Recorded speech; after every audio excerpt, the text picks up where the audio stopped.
Bonjour. Euh, j'ai l'impression qu'au fond, vous parlez pas le français. Vous avez le traducteur. Bon, bah c'est très bien. Bon, justement, aujourd'hui, on va parler de traduction un peu aussi. Donc, je vais essayer de parler lentement pour que ça arrive jusqu'à vos bips. Euh, aujourd'hui, nous allons continuer. Vous allez faire Genèse. Qu'est-ce que Genèse en plein mois de juillet, il y en a marre et tout. Qu'est-ce que ça a un rapport avec nous? Mais si, ça a un rapport avec nous. Donc, on va y aller. Alors, on va y aller parce qu'il y a eu Paraguay-France en football. Même ceux qui ne s'intéressent pas au football ont vu ce match, ont entendu parler. Ça a été un moment de violence extrême entre deux équipes, dont les Paraguayens, qui ont passé leur temps à être méchants. Mais vraiment, à tout faire pour que les Français dégoupillent, des insultes, des coups. Enfin, c'était extrêmement choquant. Rien à voir avec le football. Humainement, c'était choquant de voir ça.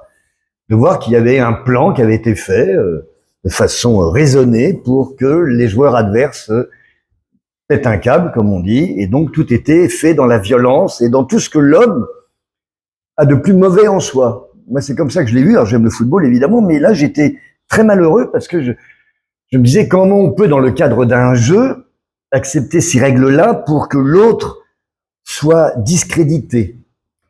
Et les Français, alors, ont réagi de façon plus ou moins intelligente. Ils ont plutôt été silencieux, avec des grands sourires un peu ironiques. Et finalement, ils ont gagné, mais je suis pas là pour refaire la Coupe du Monde. Juste pour mettre en avant ce que vous savez tous, hein, mais le côté mauvais qui est en nous. Mais c'est encore pire quand c'est organisé, quand c'est mis en place de façon délibérée et non pas sur une colère. On peut tous sur une colère être méchant, être injuste, etc. Mais que ça soit vraiment mis en place délibérément pour arriver à un but qui soit entre guillemets bon, c'est-à-dire gagner, mais au prix de tout ce mensonge et de toute cette haine, etc. Alors je ne tire pas sur nos amis paraguayens, je dis pas que les Français seraient meilleurs, hein, c'est juste un amas d'hommes à ce moment-là, et on est tous concernés. Et les Français, à la fin du match, ils avaient un discours qui disait on a eu notre vengeance, on a eu notre revanche. À la violence, on a répondu par le calme, et à l'arrivée, on a gagné, et c'est notre plus belle vengeance, parce que si on avait perdu, on aurait été dans l'injustice. Et je crois qu'il n'y a rien de pire pour nous, humains, que de ressentir l'injustice. Quand on se sent attaqué de façon injuste, quand il y a quelque chose qui nous touche et on dit mais c'est pas juste, pourquoi ça m'arrive, cette personne me fait du mal après tout le bien que je lui ai fait, ou ceci m'arrive alors que j'ai rien fait pour. Et l'injustice est un sentiment terrible, terrible, parce qu'on n'a pas de réponse adéquate, parce que quelque part on sait que le monde est injuste, mais tant que c'est une idée générale ça nous va, mais tant que c'est quelque chose qui nous touche, ça nous fait très très mal. Et c'est un sentiment qui va très vite provoquer la haine en nous, la haine de l'autre, la haine du mal qui nous a été fait et que nous ne méritons pas, ou que nous pensons ne pas mériter. Et en fait, la haine issue de l'injustice, avec l'amour, ce sont les deux principaux ressorts de nos interactions avec l'autre. Soit on est dans l'amour profondément et du coup on va essayer de créer quelque chose qui va nous faire du bien, soit on est dans ce sentiment de rejet à cause de l'injustice, à cause de plein de choses. Lui a ça, moi je n'ai pas, c'est injuste, ou il a eu droit à ça, pas moi, ou pourquoi est-il né avec cette belle gueule et moi avec celle-ci. Enfin, il y a plein de choses qui peuvent nous mettre dans ce sentiment d'injustice. Et il est terrible parce qu'il est autant fort à titre individuel qu'à titre collectif. C'est-à-dire qu'individuellement, on peut ressentir des choses négatives, mais quand ça se devient collectivement sur un groupe de personnes, puis voir un peuple, voir une nation, les ressorts qui sont mis en place, là, on ne peut pas les dénouer. Ça remonte tellement loin dans une espèce de de trucs de civilisation qui fait qu'on est pris dedans. Et là, faire en sorte que l'amour soit plus fort que cette haine-là, c'est extrêmement compliqué. On en est tous témoins. Si vous n'avez pas vécu ça, vous êtes des saints et j'ai rien à faire ici. Et bien justement, Joseph, notre héros dont on va parler, et c'est pour ça que j'ai accepté de faire Genèse 42, à cause de France-Paraguay, notre héros, il est en plein dedans, en plein dans ce moment où l'injustice l'a frappé et où il peut vraiment se dire, là les gars, ça va saigner parce que maintenant c'est moi qui suis du bon côté du manche.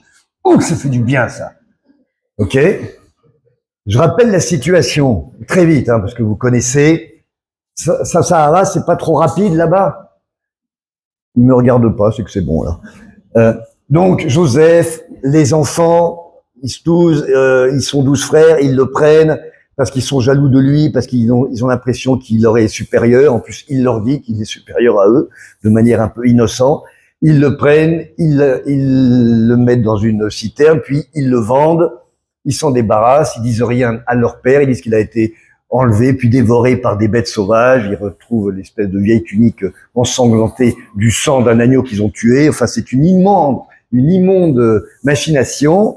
Joseph est arrêté et vendu aux esclaves. Il va en Égypte.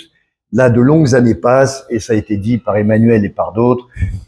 Finalement, il est parce qu'il arrive à dire les songes que d'abord des prisonniers avec lui ont reçu, il arrive à donner la clé de ses songes, et puis des années plus tard, malgré la promesse de ces prisonniers qui n'ont pas tenu, etc., il arrive à passer devant le pharaon et à résoudre les songes du pharaon, qui lui donne les clés du royaume, puisque les songes parlaient d'une immense famine qui allait arriver et qu'il fallait s'y préparer après 7 ans de grande opulence agricole. Eh bien, on peut tenir les 7 années de famine qui vont venir. Donc voilà, et c'était là que Emmanuel s'était arrêté la dernière fois, sur le dernier verset du chapitre 41, et la grande famine arriva après les 7 années d'abondance.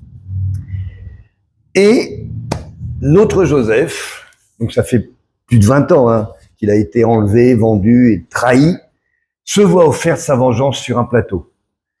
Un peu comme les Paraguayens qui, en 1998, avaient perdu contre les Français déjà en 8e de finale. Il y a près de 98, donc près de 30 ans plus tard, ils ont de nouveau là. Ils ont possibilité d'avoir la revanche, là, la vengeance. Et ils vont tout faire pour l'avoir. Donc je vais lire, comme j'ai l'habitude de faire, donc je suis désolé pour toi, ça va être petit morceau par petit morceau pour essayer de garder le suspense, parce que si on lit tout d'un coup, plus intéressant, j'ai plus rien à faire là. Donc je lis le début de 42, et puis dès que j'arrête, tu coupes. Jacob, voyant qu'il avait du blé en Égypte, dit à ses fils, « Pourquoi vous regardez-vous les uns les autres ?» Sous-entendu, allez-y les gars, il y a du blé, on est en train de crever de faim, allez, courez, faites votre boulot. Il dit, « Voici, j'apprends qu'il y a du blé en Égypte, descendez-y pour nous en acheter là, afin que nous vivions et que nous ne mourions pas. » On est dans une question de vie ou de mort. 10 frères de Joseph, donc ils étaient 12, 10, il y en a, Joseph, ça fait plus que 11, descendirent en Égypte pour acheter du blé. Et Jacob n'envoya point avec Benjamin, frère de Joseph, dans la crainte qu'il lui arriva quelque malheur. Je rappelle que Benjamin et Joseph, Jacob avait eu 2 femmes, et il y avait 2 enfants de la première femme, Joseph et Benjamin, et tous les autres de l'autre femme. Les fils d'Israël vinrent pour acheter du blé au milieu de ceux qui venaient aussi, car la famine était dans le pays de Canaan. Joseph commandait dans le pays, c'est lui qui vendait du blé à tout le peuple du pays. Les frères de Joseph vinrent et se prosternèrent devant lui face contre terre. On s'arrête là. Ça, je vous ai dit, la vengeance, elle est sur un plat, là. Ils viennent, ils se prosternent devant lui, ils sont en position de demandeur et ils ne le reconnaissent pas. Alors, lui, il les reconnaît. Donc là, il y a tout qui est en place pour les petits gars. Vous allez payer et ça va saigner. Verset 7, Joseph vit ses frères et les reconnut, mais il feignit d'être un étranger pour eux.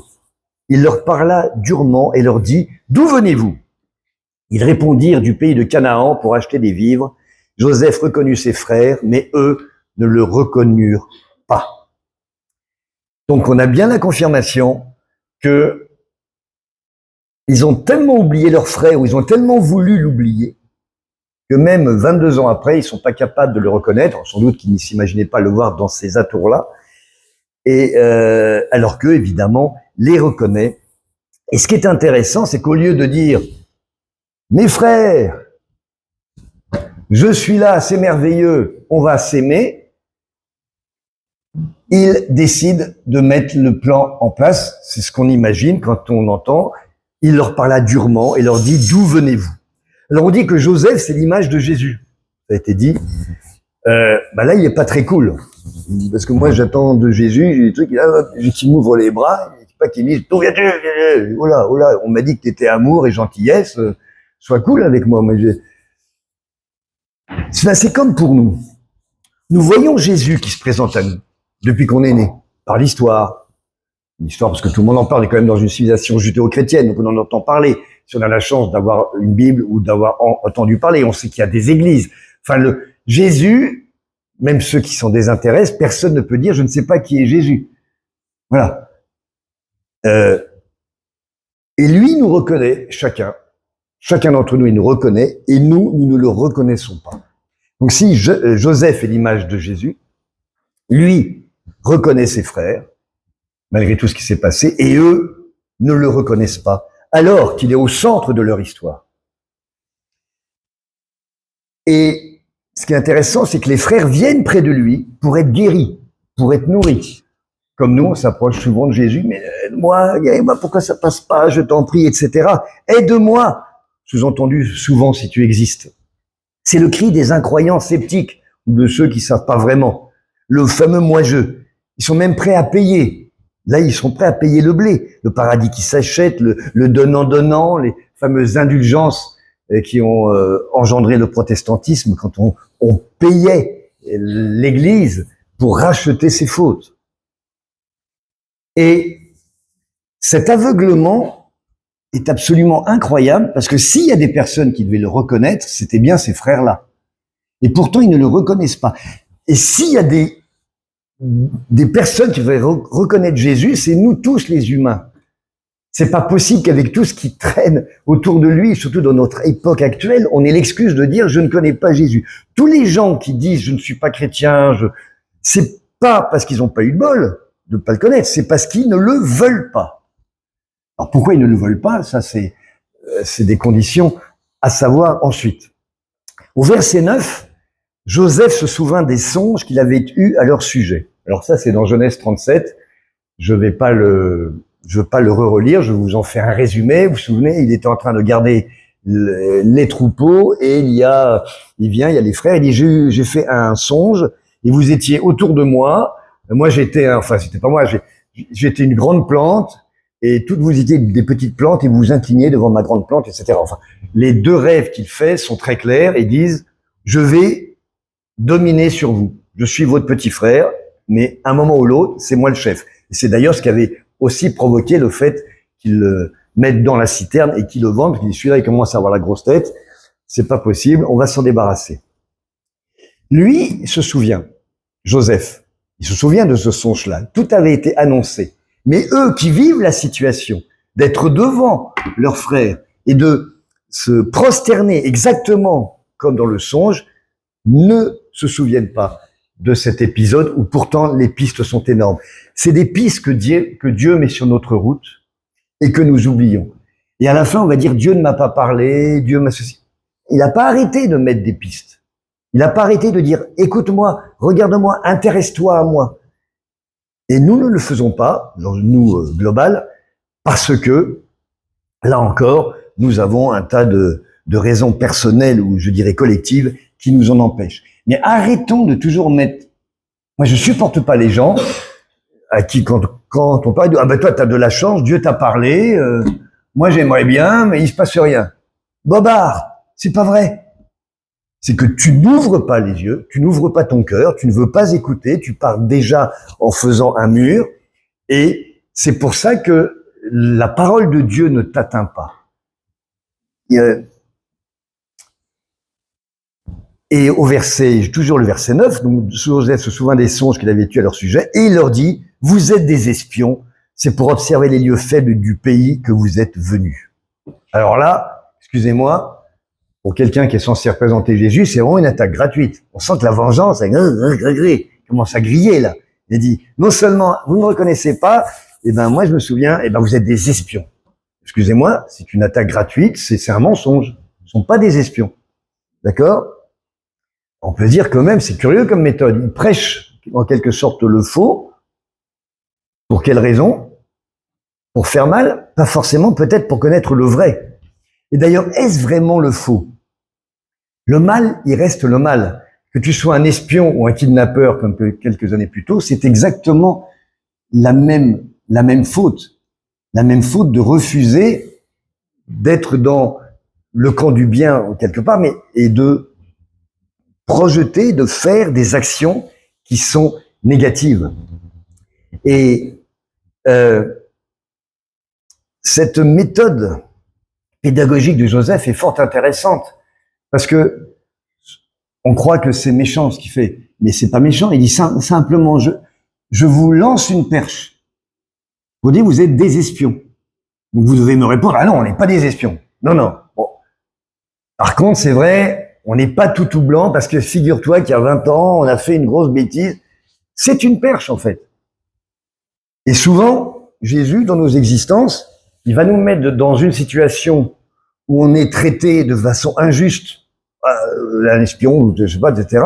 Mais en fait, c'est simplement pour peut-être réagir différemment et se dire, bon, là, je sens que cette attaque est injuste, mais si je réfléchis vraiment à pourquoi cette personne est comme ça avec moi, c'est peut-être qu'il y a quelque chose d'autre qui se cache derrière et que c'est ça qu'il faut que je discerne et que je comprenne. Et ils lui répondirent, verset 10, « Non, mon Seigneur, tes serviteurs sont venus pour acheter du blé, nous sommes tous fils d'un même homme, nous sommes sincères, tes serviteurs ne sont pas des espions. » La perche tendue par Jésus, ça ne marche pas. Il renie la fausse accusation, qui était en fait une porte pour leur permettre de se libérer de leur poids, et ils ne le font pas. Ils crachent pas le morceau. Alors Joseph insiste. Dieu insiste avec nos mensonges. Tu veux être sauvé de la mort par la famine, comme ces gens-là, tu veux être nourri avec le blé, mais délivre-toi d'abord de tes propres chaînes. Tant que tu te délivres pas, tant que tu restes dans ton mensonge, je peux rien faire pour toi. Aujourd'hui, il y a une phrase qui est très très à la mode, c'est la parole se libère. La parole se libère, tout le monde libère sa parole pour dire j'ai été attaqué, etc., agressé. Et ben c'est très bien. Alors parfois il y en a trop, ça se libère n'importe comment, mais il vaut mieux que la parole se libère plutôt que la parole elle reste coincée là, parce que c'est là que les choses se détruisent à l'intérieur. Donc il demande Joseph simplement libérer la parole, libérer ce poids que vous avez en vous, et là on va pouvoir discuter, on va pouvoir faire quelque chose, on va pouvoir renouer une relation qui ait du sens. Donc Joseph continue. Puisqu'eux ne rentrent pas dans sa proposition, il continue nullement, c'est pour observer les lieux faibles du pays que vous êtes venus. Et ils répondirent, verset 13, nous, tes serviteurs, sommes 12 frères, fils d'un même homme au pays de Canaan. Et voici le plus jeune est aujourd'hui avec notre père, et il y en a un qui n'est plus. Ah! Dis donc, il a fallu ramer, hein? Alors qu'il aurait pu dès le début dire, ah, je sais, c'est vous. Non, allez-y, dites-moi, libérez-vous, mon Dieu. Pardon. Voilà. On y vient. C'est compliqué de faire ressortir la vérité. C'est très compliqué.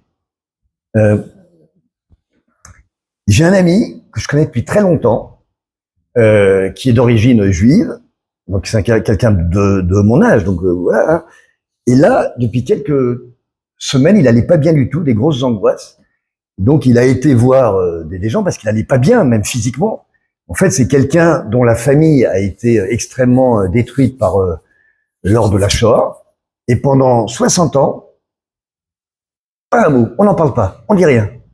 Et évidemment, même à 65 ans, la chose, elle sort, elle explose. Donc, il faut que les vérités sortent. On peut pas garder en nous des choses qui nous ont fait du mal ou des choses avec lesquelles on a fait du mal.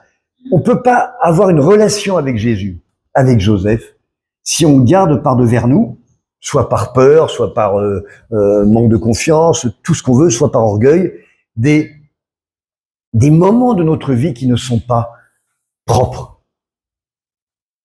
Mais ils ont dit, il y en a un qui n'est plus. Ils n'ont pas dit parce qu'on l'a trucidé, etc. Non, non. Donc alors, Joseph passe à l'épreuve suivante, puisqu'il reste que bloqué dans leur confession, donc verset 14. Joseph leur dit, je viens de vous le dire, vous êtes des espions. Moi, je vous ouvre des portes, vous ne les ouvrez pas, mais moi, je continue, j'attends. Et voici comment vous serez éprouvés. Par la vie de Pharaon, vous ne sortirez point d'ici que votre jeune frère ne soit venu. Envoyez l'un de vous pour chercher votre frère et vous restez prisonniers. Vos paroles seront éprouvées et je saurai si la vérité est chez vous. Sinon, par la vie de Pharaon, vous êtes des espions. Et il les mit ensemble 3 jours en prison. Alors là, c'est un terrible enchaînement. Le mensonge entraîne le mensonge. Le mal entraîne le mal. On arrive à la catastrophe. Rappelez-vous cette phrase de Marcel Pagnol qui a juste pris la clé que lui avait donnée un ami pour traverser les différentes portes du canal dans le château de ma mère. Et à un moment, il y a le vrai garde champêtre qui arrive et qui le bloque et qui voit la clé qui est la preuve du mensonge.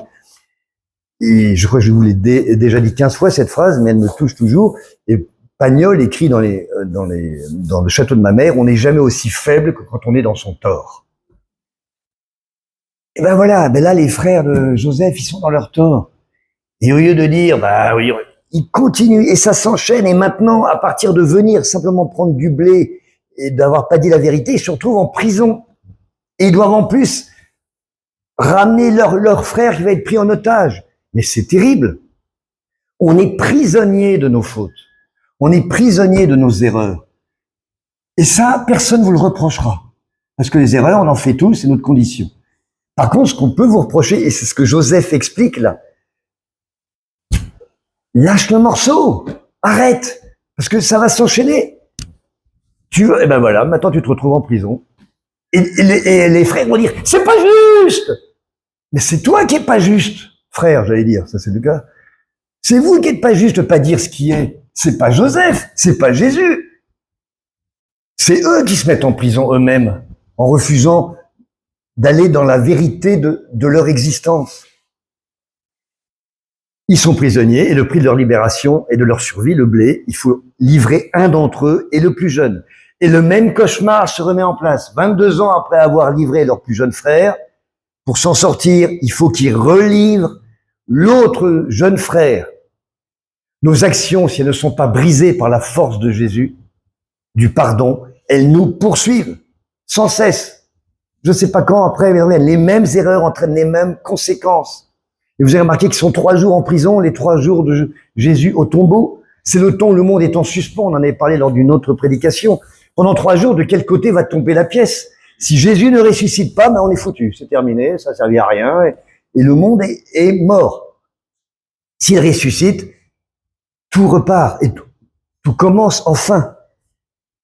Et eux, ils ont 3 jours pour se dire, oh, les gars, là, on va aller le voir, on va lui dire, écoute, voilà ce que l'on a fait.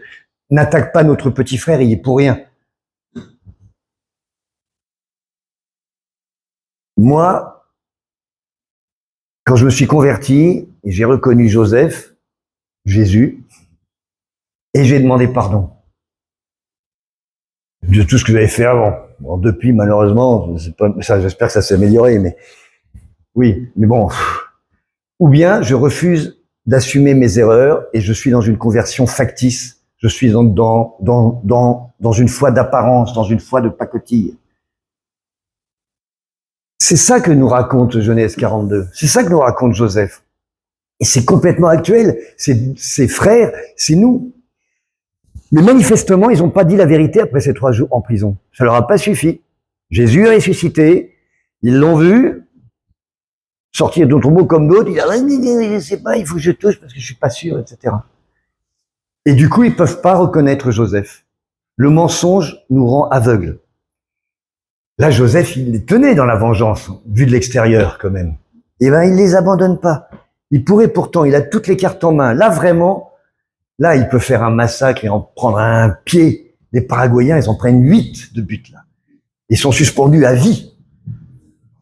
Au contraire, il ouvre une nouvelle porte pour délivrer ses frères de leur horrible passé.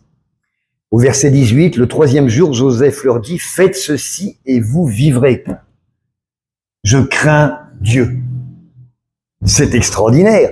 Je crains Dieu. Lui qui est censé être un Égyptien représentant tous les dieux égyptiens et dieux sur la vie, dit je crains Dieu. Il leur donne la clé du sauvetage. Il se met lui-même en exemple. Il se met même en danger en avouant le Dieu unique et non pas les dieux multiples des Égyptiens. Tout ça pour sauver ses frères. Mais encore une fois, il leur dit pas, il ne leur impose pas ce Dieu-là. Il dit je crains Dieu et voilà ce que vous allez faire pour vivre. Encore une fois, nous, à quel point nous nous mouillons? À quel point nous disons aux gens, comme ça, moi, je crains Dieu. Ouais, tu as vu le match, tu as vu ceci, tu as été faire du shopping. Oui, mais moi, je crains Dieu. Je crains Dieu et je sais ce qu'il faut faire pour qu'il me sauve. Verset 19, si vous êtes sincère, que l'un de vos frères reste enfermé dans votre prison. Quel mot merveilleux. Je ne sais pas ce qu'il est en hébreu, j'ai vu, a priori, c'est toujours comme ça que c'est traduit. Si vous êtes sincère. Cette sincérité, c'est la condition sine qua non de notre relation restaurée avec Dieu. Et sincère face à notre sale état intérieur. Quel sacrifice est demandé pour prouver cette sincérité? Dans cette histoire que l'un des frères reste en otage. Nous sommes dépendants les uns des autres. Si nous ne rentrons pas dans ce pardon demandé par Jésus, nous prenons nos frères et sœurs en otage. Nous prenons notre famille en otage. Nous prenons le monde en otage. Individuellement, nous avons une responsabilité collective. L'humanité, c'est une somme d'individus dont chacun est responsable des autres, qu'on le veuille ou non. C'est-à-dire chaque personne qui se donne à Jésus, il enlève quelque part un otage dans les mains du mal. Et il dit, donc voilà ce que vous allez faire, vous partez, emportez du blé pour nourrir vos familles et amenez-moi votre jeune frère afin que vos paroles soient éprouvées et que vous ne mouriez point. Et ils firent ainsi.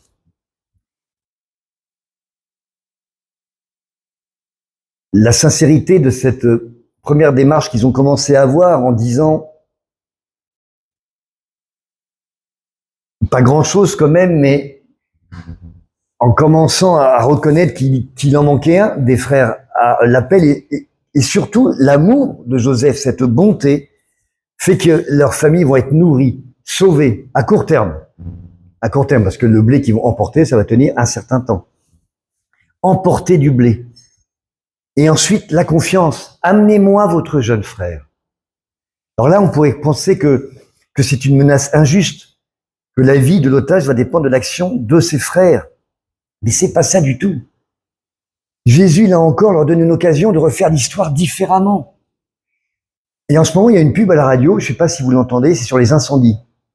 Josette vient de finir sa pause d'infirmière, elle sort des elle prend une cigarette et elle la jette, elle a provoqué un incendie. Puis là, il y a la radio qui remarche arrière, Josette, ils vont me fronfler la phrase, sort de son poste opératoire, elle prend une cigarette et se souvient qu'il ne faut pas, et elle prend un cendrier et le met dedans.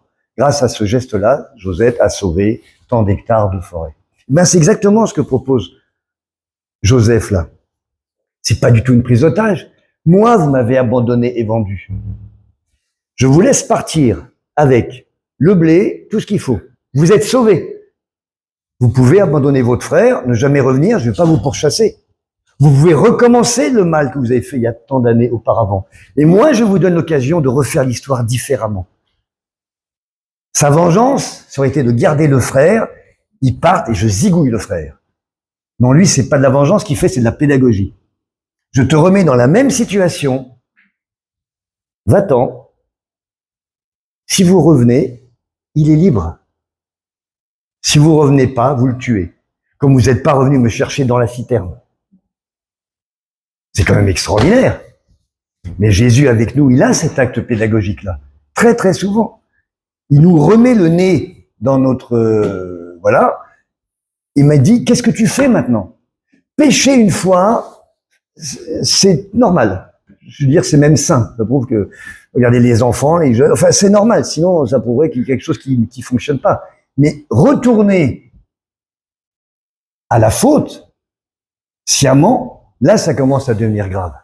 Là, c'est que la fameuse confiance que nous demande Joseph, que nous demande Jésus, elle n'est pas en place. Et qu'on se sert de lui pour nos petites histoires personnelles. Verset 21, alors là, ils commencent à réfléchir, ils disent, ça va, c'est pas des abrutis non plus. Ils se dirent alors l'un à l'autre, oui, nous avons été coupables envers notre frère, car nous avons vu l'angoisse de son âme quand il nous demande grâce, et nous n'avons point écouté. C'est pour cela que cette affliction nous arrive. Ruben, prenant la parole, leur dit, parce qu'à l'époque, il avait dit, il faut pas le mettre dans la citerne. Et puis finalement, Ruben, prenant la parole, leur dit, ne vous disais-je pas, ne commettez point un crime envers cet enfant, mais vous n'avez point écouté, et voici son sang est redemandé. Ils se souviennent, ça y est, ils acceptent de faire sortir la bête, de libérer la parole. Ils font un amende honorable. Dans un monde normal, la faute va se payer. Tu as fait cette erreur, tu es condamné, c'est normal. C'est comme ça. Et heureusement, l'heure du paiement est arrivée. Alors Ruben, il essaie de minimiser sa responsabilité, comme les autres. Tout le monde essaie de minimiser sa responsabilité. Tout le monde. Il dit, ah oui, mais ça, c'est pas vraiment de ma faute, parce que je comprends, j'étais ça, ceci, ou, ah oui, mais Jésus, moi, oui, mais j'ai connu un prêtre qui était méchant, il paraît qu'il violait les enfants, donc Dieu, arrêtez! C'est horrible, évidemment, hein, je dis, mais, arrêtons de minimiser notre responsabilité. Nous sommes coupables. Voilà, c'est très dur à entendre aujourd'hui, c'est un scandale de dire ça, parce qu'aujourd'hui, c'est l'époque des marchandages, avec la conscience, on peut essayer Non! Le problème, c'est que nos marchandages intérieurs, Dieu, il les entend. Dieu sait tout et entend tout, et c'est là que Genèse 42 est extraordinaire, parce qu'il va parler à nos amis hollandais ou grecs, je ne sais, hollandais, voilà, qui sont fait éliminer très tôt de la Coupe du Monde, hein, je suis désolé. Verset 23, ils ne savaient pas que Joseph comprenait, car il se servait avec eux d'un interprète. Ah, le gredin! Il les entend, mais il fait comme s'il comprenait pas. Donc il entend la conversation, il dit le monsieur il dit très bien, d'accord, mais en fait il comprend tout et eux ils raisonnent à voix haute, comme s'ils imaginaient que Dieu ne les entend pas ou que Joseph les entend. Mais on est fou quand on est dans son coin et qu'on dit oh, on est des grands malades. Il sait tout, il voit tout. Qu'est-ce qu'on va cacher ça? C'est quand même extraordinaire. Alors on pourrait croire que Dieu prend du plaisir à cette souffrance, comme Joseph prend du plaisir à la souffrance de les voir en train devant lui, alors qu'il comprend tout, etc. Ah, les joies de la vengeance, que mon ennemi crée un petit feu, et en plus je prends des notes de ce qu'il dit, je vais leur ressortir, mais pas du tout. Pas du tout. Le verset d'après est terrible. Je vais le faire avec Joseph. Il s'éloigna d'eux pour pleurer. Vous vous rendez compte? Il entend tout, il sait tout, il ouvre toutes les portes. Il y a un moment, c'est tellement fort qu'il sort pour pleurer parce que ça nous bouleverse. Nous faisons pleurer notre Créateur tout le temps. Mais il faut que justice passe et que sa parole soit certaine. C'est pour ça qu'ils se découvrent pas devant, c'est moi, ça aurait été facile. Qu'est-ce qu'ils auraient fait de leur côté, eux, pour avancer, pour progresser? Rien. Donc il est forcé, Joseph. Jésus est forcé, Dieu est forcé de passer par toutes ces étapes pour qu'on change. Et tant qu'on ne change pas, il va pleurer. Mais il se reprend, comme moi. Il revint et leur parla. Puis il prit parmi eux Siméon, il le fit enchaîner sous leurs yeux. Ce que j'aime bien, c'est qu'il revint et il leur parla. La conversation n'est pas indiquée. Mais il dit ce qu'il va faire. Il dit pas, toi je te prends. Non, il explique. Et il prend Siméon, il le fit enchaîner sous les yeux parce que la justice doit passer quelque part. Imaginez l'ambiance. Même dans l'épreuve, Dieu pourtant reste présent. Mais on est dans le monde. Et tout n'est pas simple, tout n'est pas rose. Verset 25, on arrive à la fin, je vous rassure. Joseph ordonna qu'on remplît de blé leurs sacs et qu'on remit l'argent de chacun dans son sac et qu'on leur donna des provisions pour la route. Et l'on fit ainsi. Ils chargèrent le blé sur leurs ânes et partirent. L'un d'eux ouvrit son sac pour donner du fourrage à son âne dans le lieu où ils passèrent la nuit, et il vit l'argent qui était à l'entrée du sac. Il dit à ses frères, « Mon argent a été rendu, le voici dans mon sac. » La nourriture que Joseph leur a donnée, elle est gratuite, elle ne se monnaie pas. Avec Dieu, c'est pas du donnant-donnant, c'est du je te donne tout. Et face à ce déferlement de bonté dont ils prennent conscience, les réactions des frères, c'est la nôtre. Verset suivant, alors leur cœur fut en défaillance, et se dirent l'un à l'autre en tremblant, mais qu'est-ce que Dieu nous a fait? C'est ça la rencontre avec Dieu. C'est pas, ah, c'est d'abord, mais qu'est-ce que je fais là avec lui? Comment c'est possible qu'il y ait tant d'attention sur moi, tant de bonté, tant de, même si j'ai l'impression d'avoir été enfermé 3 jours en prison, qu'est-ce que Dieu nous a fait? Nous sommes habitués au œil pour œil, au dent pour dent, pas à l'amour à la place de la haine. Et là, je vous renvoie à tout Matthieu 5, 6, 7, le sermon sur la montagne. On pourrait faire toute une autre prédication sur ça. On n'est pas habitué à ça. Et les Paraguayens, ils n'auraient pas dû faire ça. S'ils étaient vers les joueurs français, on va jouer notre jeu, peut-être qu'ils auraient gagné. On n'est pas habitué à l'amour inconditionnel. On est habitué à la haine, on est habitué à l'injustice, on est habitué à la peur. Quand on croise quelqu'un en voiture, ici on n'a que des chemins très très étroits. Les 2 personnes arrivent, le premier contact, c'est qu'est-ce qu'il vient foutre là, celui-là? Non, oh, je suis pas ton ennemi. Toi, tu crois que je vais être ton ennemi parce que tout le monde est l'ennemi de tout le monde. Mais si on essaie d'être chacun avec le sourire, on va trouver une solution, ça va passer. Là, on se libère. On n'est pas habitué à ça. Personne n'est habitué à l'amour. Non, mais maintenant, il va falloir assumer. Eux, ils ont compris ça. Qu'est-ce que Dieu nous a fait? Maintenant, il faut rentrer. Et aller dire à Jacob. Pas facile, Jacob, hein, devant le patriarche. Et on arrive à la fin, verset 29. Ils revinrent auprès de Jacob, leur père, dans le pays de Canaan, et lui racontèrent tout ce qui leur était arrivé. Ils dirent, donc là il reprend, l'homme qui est le seigneur du pays nous a parlé durement, il nous a pris pour des espions. Nous lui avons dit, nous sommes sincères, nous ne sommes pas des espions. Nous sommes 12 frères, fils de notre père, l'un n'est plus et le plus jeune est aujourd'hui avec notre père au pays de Canaan. Donc sous-entendu, la boîte à mensonges, avec Jacob, elle continue. Hein. Ils n'ont jamais dit la vérité, ils vont pas lui dire maintenant. Et l'homme qui est le seigneur du pays nous a dit, voici comment je saurai si vous êtes sincères, laissez auprès de moi l'un de vos frères, prenez de quoi nourrir vos familles, partez et amenez-moi votre jeune frère. Je saurai ainsi que vous n'êtes pas des espions, que vous êtes sincères, je vous rendrai votre frère et vous pourrez librement parcourir le pays.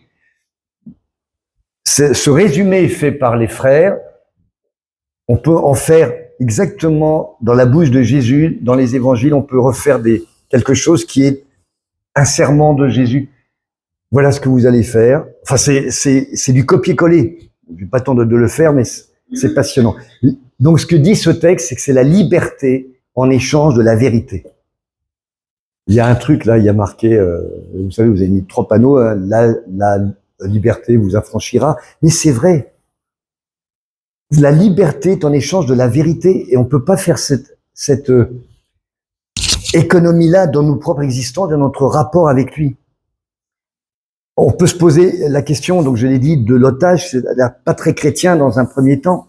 C'est injuste, mais je vous ai expliqué que c'est pas injuste. Au contraire, c'est le summum de l'amour qu'il fait. Et là, pour appuyer leur discours sur cet homme si différent des autres, qu'est-ce qui se passe? Verset 35. Lorsqu'ils vidèrent leur sac, voici le paquet d'argent de chacun était dans son sac. Ils virent, eux et leur père, leur paquet d'argent et ils eurent peur. C'était pas seulement un paquet qui était dans un des sacs, ça aurait pu être une erreur. Tout l'argent a été rendu. Tout l'argent a été rendu. On ne doit rien à Dieu. Dieu surtout ne nous doit rien. Pardon, c'est dans ce sens-là. Dieu ne nous doit rien. Il a tout rendu. Et la réaction qu'ils ont, ils eurent peur. Oui, l'amour de Dieu fait peur. Voilà, il faut que ça soit dit. Enfin, il devrait nous faire peur, parce que c'est tellement disproportionné par rapport à notre réelle valeur. Si on n'a pas peur de l'amour de Dieu, ben c'est qu'on se considère comme son égal. C'est comme si moi j'avais une voiture pourrie, j'ai une voiture pourrie. Allez, j'ai un acheteur, je lui dis 2000 € et encore je m'en sors bien. Il dit tiens, je t'en donne 100 000. Oh là là là là là là, non, ça c'est de l'argent sale, ça c'est la mafia, ça tu vas revenir me voir, c'est comme le corneau, il conduit la voiture gratuite, en fait dedans il y a tout l'or. Non, non, non, non, non, non, non, non, moi je veux pas de ça. 100 000, mais je t'aime, je te les donne parce que tu as une bonne tête. Allez, vas-y, prends-les. Non, non, non, non, non. On n'est pas habitué à ça. On peut pas. Et d'ailleurs, le père, replié sur sa souffrance, qui est compréhensible, hein, il refuse le deal. Verset 36, Jacob, leur père, leur dit, mais vous me privez de mes enfants, Joseph n'est plus, Siméon n'est plus, parce qu'il est retenu là-bas, et vous prendriez Benjamin, et c'est sur moi que tout cela retombe. Mais il a raison. Et on fait tous des calculs d'épicier. Là, il se dit, pour le moment, j'en suis à 12 moins 1. Il m'en reste 11, avec de la nourriture à court terme. Mais 12 moins 2, parce qu'ils ont retenu Siméon. Il m'en reste 10. Mais si j'accepte ce qu'ils disent, je passe à 12 moins 3. Et là, je suis à plus que 9, mais nourri longtemps. Qu'est-ce qui est le moins terrible? Eh bien, nos vies, nos choix ne sont que des exercices de probabilité. Est-ce que j'achète au bois muret ou je n'achète pas au bois muret? Est-ce que je mets mon cabinet de naturopathe là ou plutôt là? Est-ce que je change d'appartement, je change de métier? Et cette femme-là, est-ce qu'elle m'apporterait pas plus que l'autre? Enfin, on ne fait que ça, d'où les voyantes, les horoscopes. On a besoin, on ne fait que des probabilités pour que le moins pire nous arrive. Et notre logique des hommes, elle est affreusement boiteuse. Parce que regardez la réponse de Ruben face à ce que dit son père, qui n'est pas idiot. Mais quand on s'enfonce dans le non-Dieu, mais on va dire des choses épouvantables. Verset 37, mais écoutez ça. Ruben dit à son père, tu feras mourir mes 2 fils si je ne te ramène pas Benjamin. Remets-le entre mes mains et je te le ramènerai. Il met la vie de ses 2 enfants à lui en jeu. Comme on dirait un addictif au casino, le gars. Il mise jusqu'à sa chemise pour sauver des dettes accumulées. C'est terrible, il joue ça, il perd, et du coup, il a perdu, maintenant il va miser ses propres enfants, mais c'est une fuite en avant terrible. La vie sans Dieu, c'est une roulette où le bon numéro ne sort jamais, et où la banque gagne à tous les coups. Et tant qu'on se débat avec nos solutions humaines, on est fichu. L'étau se resserre. On ne s'en sort pas. On ne s'en sort pas. Et on est tous entourés autour de nous des gens que l'on voit, et quand on lit les vies passées des gens, c'est toujours la même histoire. C'est la course en avant pour essayer de trouver une porte de sortie à toutes nos angoisses, à toute cette impossibilité de comprendre notre condition humaine. Et tant qu'on ne met pas tout ça au pied de Jésus et qu'on ne lève pas les yeux, c'est toi qui sais, on en avait parlé dans notre prédication, qu'on peut pas tout comprendre en plus, mais on se libère. Et à ce moment-là, la vie, elle prend un sens. Sinon, c'est la fuite en avant. Et on arrive à, ça y est, le détroit d'Ormuz est de nouveau fermé, il continue à s'envoyer des bombes, et je reviens à la Coupe du Monde, ils sont tous en train de se dire, t'as triché, il y a un complot, mais arrêtez cet endroit ce matin. Mais c'est un moment c'est une parenthèse enchantée, extraordinaire, il y a que de l'amour qui se met là. Il y avait une jeune fille qui était juste derrière, c'était ta fille, pendant les chants, non, pardon, excuse-moi, derrière là, et pardon, j'ai mal montré. Et pendant les chants, elle a 12 ans, c'est ça? Elle pensait. Oh, je regardais plus, je regardais. Mais qu'est-ce que c'était beau! C'est toute l'innocence. Mais l'innocence pas idiote, c'est tout. Elle comprend pas l'amour de Dieu qui est là. Et ce matin, on est des chanceux absolus parce qu'on est dans un endroit où il n'y a pas d'injustice pendant un temps. Il n'y a pas de manque d'amour, il n'y a pas de haine. Il n'y a que cet amour partagé qu'on a reçu de Jésus et qu'on se diffuse. Je ne connais pas mes amis hollandais, je les vois une fois tous les ans, mais s'ils sont là, c'est qu'ils partagent la même foi. Et donc, je sais que j'ai un lien avec eux qui est énorme. Mais Jacob, il n'en est pas arrivé là. Et on arrive à cette terrible conclusion, et le chapitre se termine sur ça. Je vous laisse malheureusement avec une note négative. Verset 38, Jacob dit, « Mon fils ne descendra point avec vous, car son frère est mort, et il reste seul. Si lui arrivait un malheur dans le voyage que vous allez faire, vous feriez descendre mes cheveux blancs avec douleur dans le séjour des morts. » Voilà. Là, on est au bas, du bas, du bas, du bas. Avec des personnes qui ont été en contact avec Dieu, comme aucune famille dans le monde n'a jamais été en contact avec Dieu. Ils en sont arrivés là. Faisons que dans nos vies à nous, à aucun moment, on arrive à dire cette phrase terrible, vous feriez descendre mes cheveux blancs avec douleur dans le séjour des morts. On va y aller, hein, mais avec les cheveux blancs, ils sont là. Mais pas avec douleur. Et on va pas descendre, on va monter. Parce qu'à un moment, on a libéré notre parole. On a était capable de comprendre la pédagogie de Jésus. Et des milliers d'années après l'écriture de Genèse 42, ce texte, il est totalement contemporain. C'est ce que j'espère vous avoir fait comprendre. Joseph nous parle complètement. Merci.